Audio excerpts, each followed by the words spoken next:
Breathe again. Joy Oladukan. I felt sick to my stomach. I don't like speaking to groups. Even our intimate group that has slowly expanded over the past few years.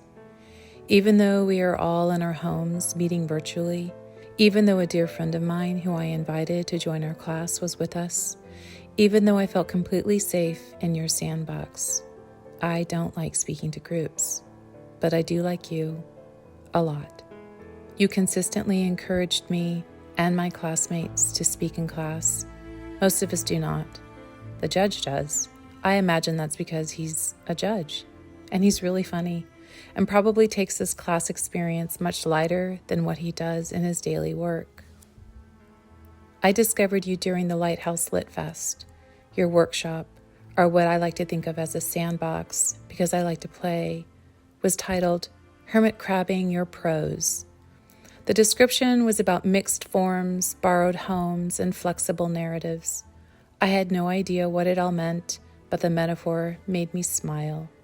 You presented writings in a way I'd never seen, like the puzzle form, where the story was written in the shape of a crossword puzzle published in Brevity magazine, and the questionnaire form, like Alyssa Washuta's essay on consumption. But my favorite was the prescription form by Sue Williams Silverman, because it was written like a prescription. That was a world I was familiar with and appreciated the twist. I immediately signed up for your next sandbox the following day, Discovering Metaphors. You shared a quote by Pam Houston that galvanized my devotion to your teaching style. I believe, like religion, that the glimmer, the metaphor, if you will, knows a great deal more than I do, and if I stay out of its way, it will reveal itself to me. I will become not so much as its keeper as its conduit, and I will pass its wisdom on to the reader without actually getting in its way. Like religion, I was blown away. Blown into a religious writing form I called Chiption, because I wrote whatever you put in your writing prompts. I had no idea what genre resonated with me, a genre that would reveal itself in its own time. I only knew I felt liberated by your perspective. I needed more. I asked for more, and you granted my request and created Freeform in fall of 2021. Over the last 7 sessions spanning 3 years, I have seen my writing transform to something I could not have imagined when I stepped into the Hermit Crab workshop. But just as you shared back then, the willingness to release the confining shell, cross the abyss, and discover a new form is a heck of an expanding process.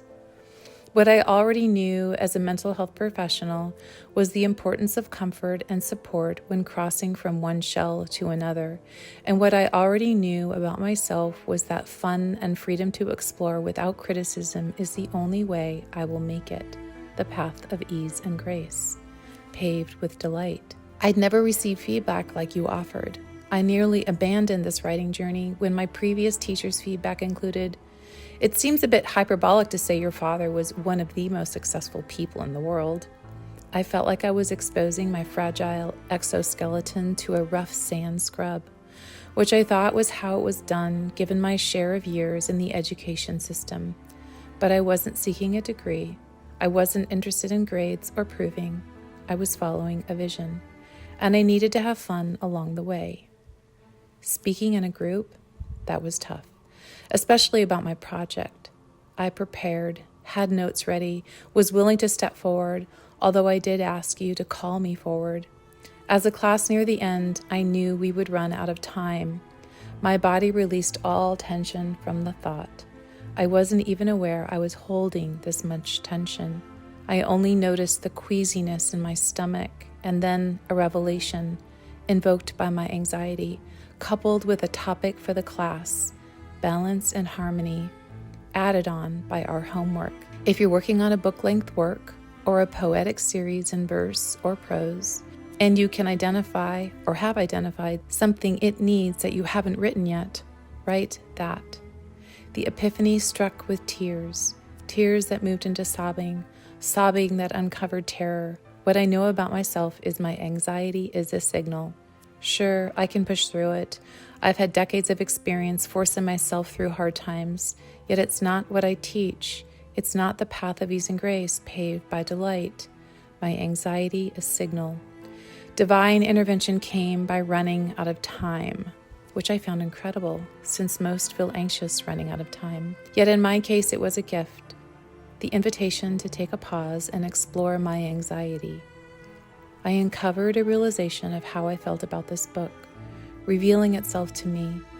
Once I stopped making it happen and let myself play in your sandbox, I realized the living, breathing organism of my creation, like a child, like my child, and like my children, a terror that I feel exposing them to a world that will scrape fragile exoskeletons with rough sand. Once I wrote that piece, the piece I hadn't written yet, the piece that was trying to be seen, the one for my homework for balance and harmony, a weight had been lifted. When you sent a follow-up email from the class, laughing at yourself for running out of time and not giving me the chance to speak, you gently made your request. I'm going to ask at the beginning of class if anyone wants to talk a little about the books or contemplations they're considering and how they're going about the process. If you feel comfortable talking about your book, I think it would be a great example. And if you could talk about or share, maybe a private or template version, how you're organizing the process as well, which impresses me to no end.